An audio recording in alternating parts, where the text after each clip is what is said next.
বাংলাদেশের মোট জনসংখ্যার কত শতাংশ মানুষ আধুনিক চিকিৎসা সেবা থেকে বঞ্চিত, অথবা বাংলাদেশের মোট জনসংখ্যার কত শতাংশ মানুষের রোগ নিরাময়ের প্রধান অবলম্বন বিশ্বাস? প্রশ্ন দুটি ঘুরিয়ে করা, কিন্তু উত্তর প্রায় একই রকম। এসব প্রশ্ন শুনে আপনারা অনেকেই হয়তো ভাবছেন তালাশ টিম এবার বাংলাদেশের চিকিৎসা ব্যবস্থা নিয়ে অনুসন্ধান করার জন্য মাঠে নেমেছে। না, ঘটনা পুরোপুরি সত্য নয়, বরং সত্যটা হলো এই যে আপনারা গত পর্বে মানুষের সব সমস্যা সমাধানের উপায় নিয়ে তালাশে যে জ্যোতিষ রাজ গুরুমা কামাখ্যা গুরু পর্বটি দেখেছিলেন, এবারের পর্ব তারই ধারাবাহিকতা। তালাশের এবারের পর্বের নাম ফকিরের কেরামতি।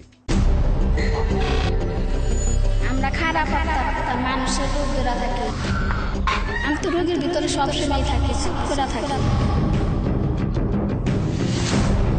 7 জন আসলাম, মাইরা হারাইছে 3-4 জন। আমরা তো রক্ত খাই।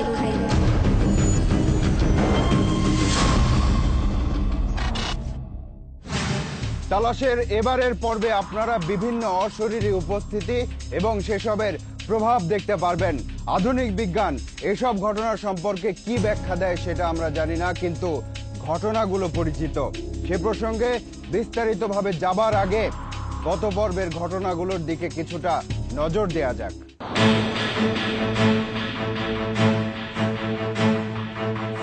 তালাশের 90তম পর্ব জ্যোতিষরাজ গুরুমা কামাখ্যা গুরু প্রচারিত হবার পর অনেক দর্শক বিভিন্ন ধরনের ভণ্ড ফকির এবং অপচিকিৎসা সম্পর্কে তালাশ টিমের কাছে তথ্য দিতে থাকেন। সেসব তথ্যে প্রতারণার রমরমা ব্যবসার খবর আছে, মানুষের বিশ্বাসকে পুঁজি করে নিজের আখের গুছিয়ে নেয়ার তথ্য।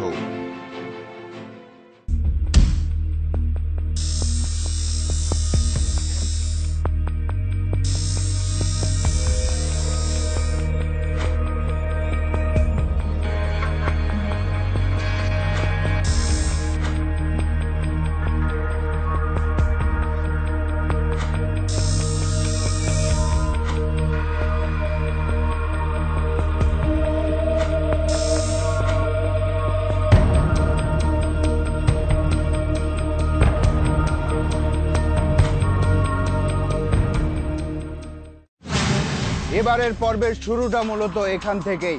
দুটি বিশেষ ঘটনার দিকে আমাদের দৃষ্টি এবার। ঘটনা দুটিতেই কিছু মানুষের মধ্যে অস্বাভাবিক কিছুর অস্তিত্ব আছে বলে সন্দেহ করছে সংশ্লিষ্টরা। এবার শুরু করা যাক তাহলে, কারণ এসব ঘটনায় হয়তো আমাদের অন্য ঘটনার পথ দেখাবে। আয়ুব আলীর বাড়ি। স্থানীয়রা এই পরিবারের লোকজনকে একটু ভিন্ন চোখে দেখে। সবার ধারণা এই বাড়ির সবার উপর কিছু আছর করে আছে।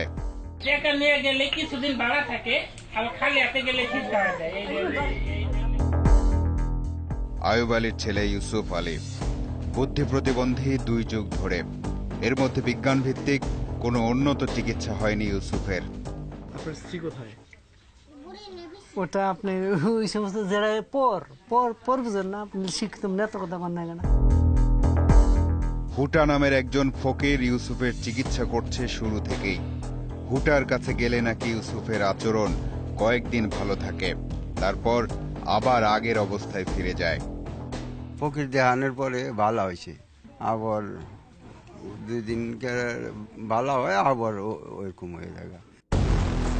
নাসরিন আয়ুব আলীর মেয়ে, তার মধ্যেও নাকি এমন কিছু আছে যা তার শারীরিক সমস্যা তৈরি করছে। ওর মেয়েরা অসুখ বানায় দেয়া দেয় যাতে বারে আমার কাছে আসতে পারে। হাফেজ ইদ্রিস আলীর বাড়ি। ইদ্রিস আলীর 7 ছেলে 1 মেয়ে। সেই 7 ছেলের একজন মহিউদ্দিন। জন্মের কয়েক মাস পরেই বোঝা যায় যে মহিউদ্দিন চোখে স্পষ্ট দেখে না। কাছের কোনো কিছু যদিও বা দেখতে পায়, কিন্তু ঝাপসা। জানলা দিয়ে কি দেখা যায় দেখতে পাচ্ছ? জানলা দিয়ে দেখছি মাঠ, গাছগাছালি দেখা যাচ্ছে, কিন্তু খুব স্পষ্ট না।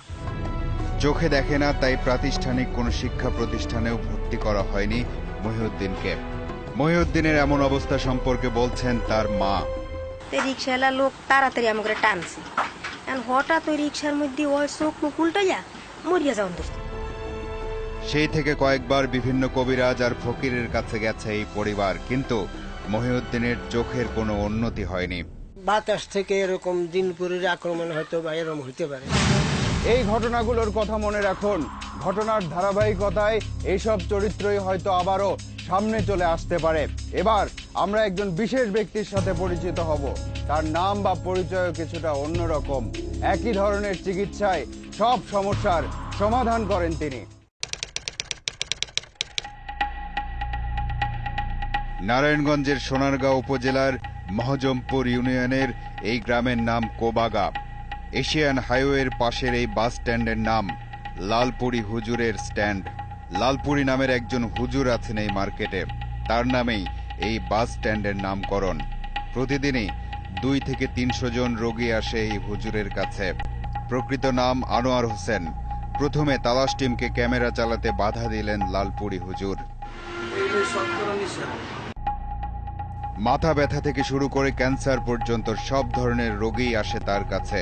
সবার জন্যই একই চিকিৎসা, একই সমাধান। ওনার এখানে যে চিকিৎসাটা হয় এটা সমস্ত রোগেরই চিকিৎসা, যেমন প্যারালাইসিস। জানতে চাই কিভাবে এত ক্ষমতার অধিকারী হলেন লালপুরি হুজুর। এই লালপুরি হুজুরের লোকের স্বপ্নে সাক্ষাৎ হয়। এই সাক্ষাতে যখন বেড়ে না উঠে যায় চিল্লাইতে আমার কইতাম যে আমি লালপুরি হুজুর। সৎকার 80 ভাগ মাসে জানতো লালপুরিয়ে ধরছে।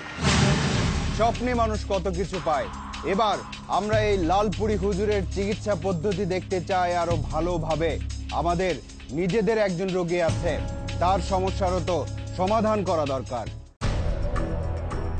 লালপুরি হুজুরের চিকিৎসা পদ্ধতি দেখতে ছদ্মবেশে তালাশ টিমের কয়েকজন বেশ কয়েকদিন সেখানে থাকলো। এই মার্কেটে হুজুরের 4টা দোকান আছে।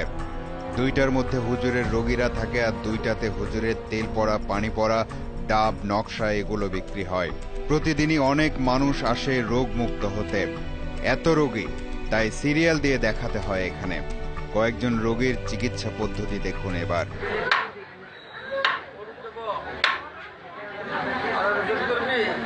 চিকিৎসা করার সময় একটা মোটা কাঠ দিয়ে অন্য একটা কাঠে ঘষে আঘাত করে লালপুরি হুজুর। কাঠের আঘাত নাকি রোগীর মধ্যে থাকা বদ জিন আর ভূতের গায়ে লাগে, রোগী চিৎকার করে ওঠে। আপনারা যে কাঠে বাড়ি দেন, এইটার বিশেষত্বটা কি আসলে? এটা হলো এনে বাড়ি দিলে ওই যদি জিন থাকে হলো তখন কান্না করে ওঠে, কয়েছে দাম ছেড়ে দেয়। এবার রোগী সেজে তালাশ টিমের একজন গেল লালপুরি হুজুরের কাছে। রোগীর নাম সজীব। হুজুর আসনে বসে রোগীদের চিকিৎসা দিচ্ছেন। সজীব আছে সিরিয়ালে। কিছুক্ষণের মধ্যেই সজীবের ডাক পড়ল। সজীব মাটিতে পড়ে যায়। হুজুর একটা সুতো দিয়ে শক্ত করে পায়ের একটা আঙ্গুল বাঁধে।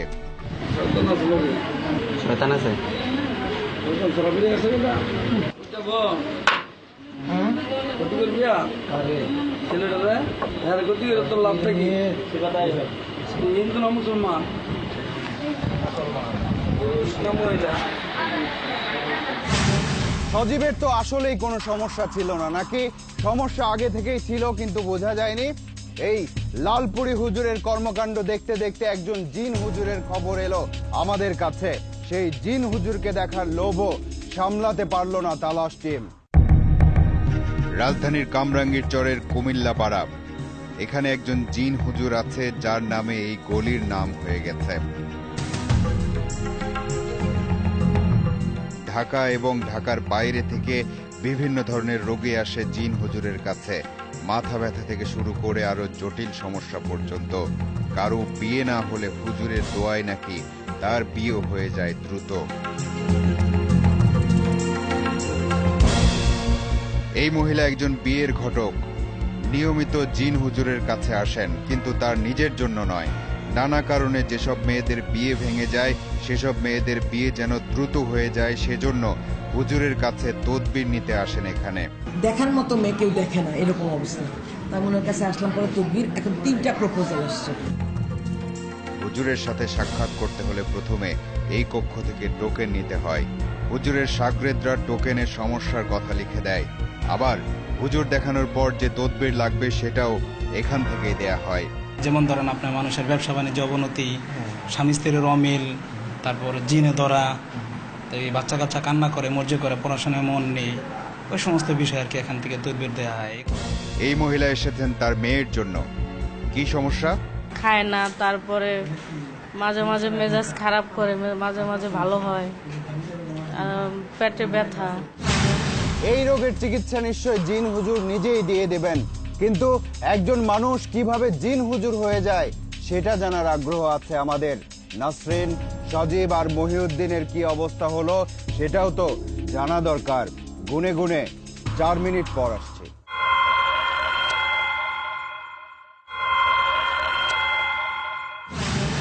বিরতির আগে বলেছিলাম একজন মানুষ কিভাবে জিন হুজুর হয়ে যায় সেটা জানার আগ্রহ আছে আমাদের।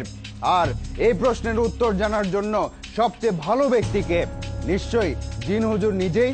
চলুন তাহলে এবার তার মুখ থেকেই শোনা যাক আসল ঘটনা। এই জিন হুজুরের প্রকৃত নাম নুরুল হক আজমি। তিনি প্রথমে একটা মসজিদের ইমাম ছিলেন, থাকতেন অন্যের বাড়িতে। সেই বাড়ির ছেলে মেয়েদের ধর্মীয় শিক্ষা দিতেন আর মসজিদের ইমামতি করতেন। এখন এই 3 বাড়ির মালিক জিন হুজুর একাই।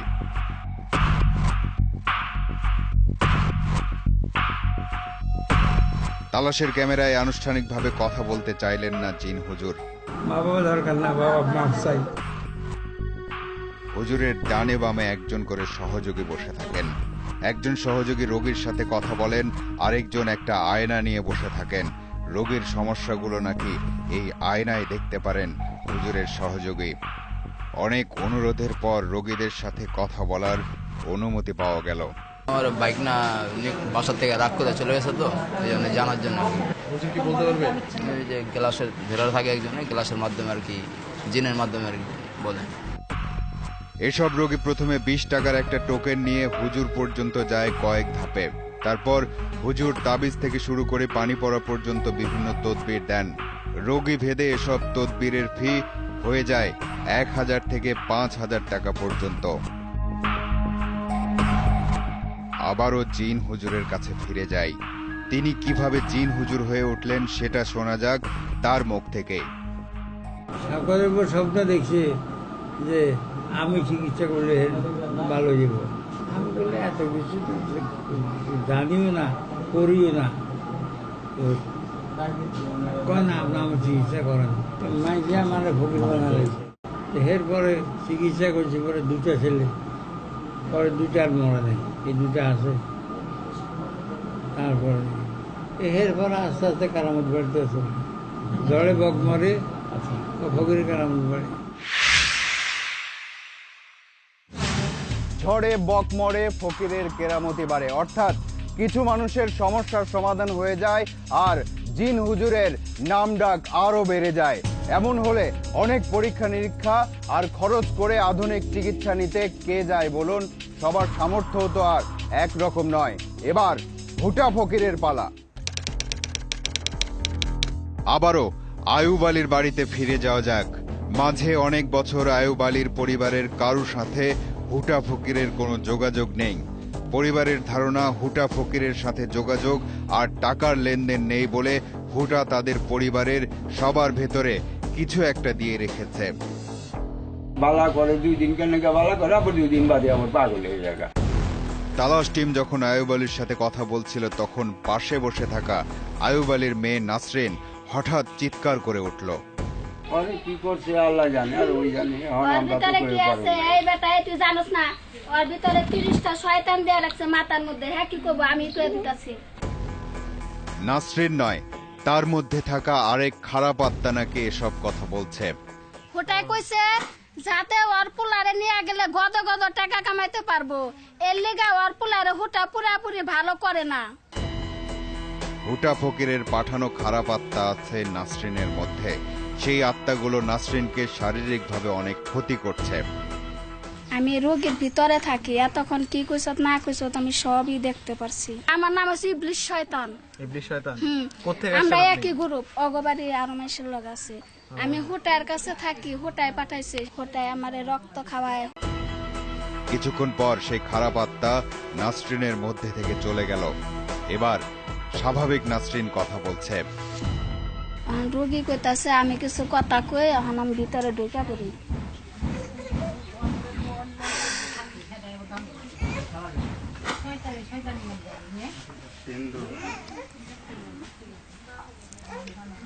তখন বুঝছে শয়তানের কথা কইছে। আবারও সেই খারাপ আত্মাকে আসতে বলল তালাশ টিম। মানে আত্মা তো এখন যদি কই তাহলে হাজির হয়ে যাবো গা। আনেন না আবার আনেন। আবার না শুনবেন। এই তুই হাজির হ, তোর কাছে কিছু কথা শুনবার চাইতাছে।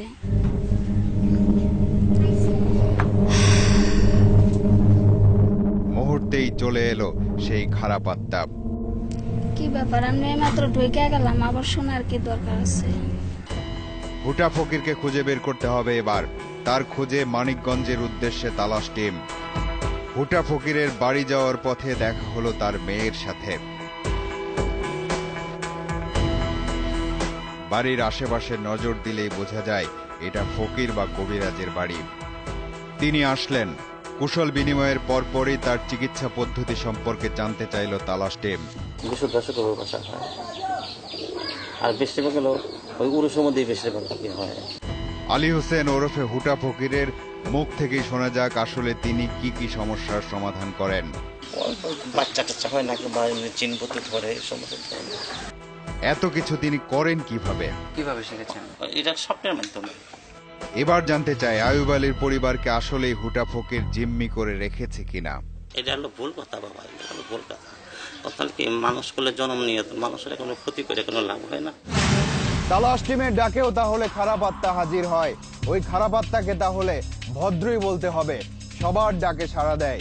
শেষবারের মতো ওই লালপুরি হুজুরের কাছে যেতে চায়, কারণ সুস্থ স্বাভাবিক একজন মানুষ সজীবের ভেতরে যে জিনের অস্তিত্ব পাওয়া গেল সেটার তো একটা সুরাহা হওয়া দরকার।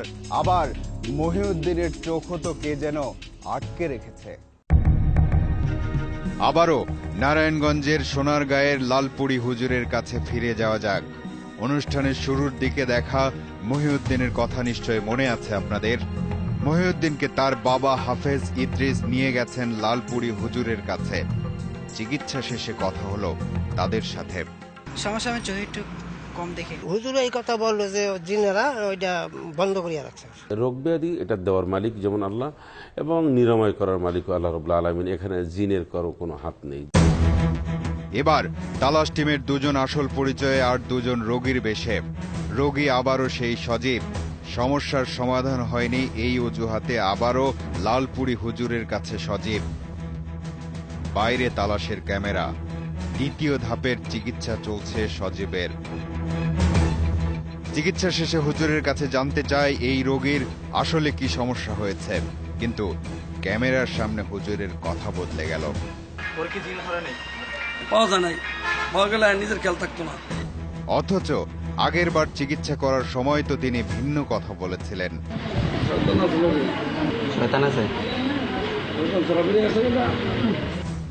এবার তাহলে লালপুরি হুজুর কি বলবেন? প্রথম দিনে হ্যার মুখ দেয় বলছিল, এখন পাওয়া যায় নাই। ওদিন কি জিন আসছিল? ওই দিন আসছিল কিন্তু বলছিল, আমি তো আর বলি না 7টা দিন আসছিল। হ্যার মুখ দিয়ে বলছে। আপনি বুঝতে পারেন না যে আপনি আসছে কিনা? এটা আমি বুঝতে পারবো হ্যার মুখ দিয়ে শুনলে, তারপরে এটা আসছিল কিনা।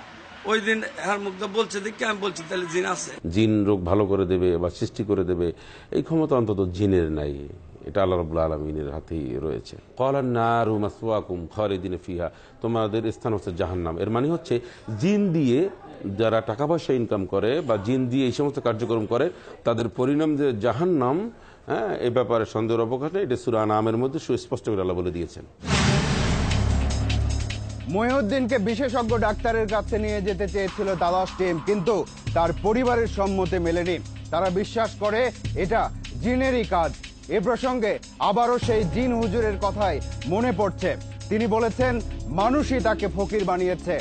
সমস্ত ঘটনা পর্যালোচনা করে এটা নিশ্চিত হওয়া গেছে যে জিন হুজুর সত্য কথাই বলেছেন। কোনো একটা ঘটনার প্রেক্ষিতে হয়তো কারো মনে বিশ্বাস তৈরি হয়েছে, আর সেই বিশ্বাস ছড়িয়েছে অন্য মানুষের মনে। তারপর সবগুলো বিশ্বাস এক হয়ে গিয়ে চেপেছে একজনের উপর, আর এসবের ফলাফল হিসেবে সেই একজনদের কেউ হয়েছে লালপুরি হুজুর, কেউ হয়েছে জিন হুজুর, কেউ বা হয়েছে হুটা ফকির। এবার যেতে হবে। আজ চলে যাচ্ছি কিন্তু যাচ্ছি না। পরবর্তী অনুসন্ধান শেষে তালাশ টিম আবারও এসে দাঁড়াবে আপনাদের সামনে। দর্শক, আপনাদেরকে নিয়ে, আপনাদের জন্য এই অনুষ্ঠান। লিখুন এই ঠিকানায়। প্রযোজক তালাশ, ইন্ডিপেন্ডেন্ট টেলিভিশন 149 150 তেজগাঁও শিল্প এলাকা, ঢাকা 1208। ইমেইল করতে পারেন talash@independent24.tv এই ঠিকানায়। আপনার অনুসন্ধানী মনের দরজা জানালা খুলে রাখুন, কিছু বেরিয়ে এলে আমাদেরকে জানান। তালাশ টিম থাকবে আপনার সাথে।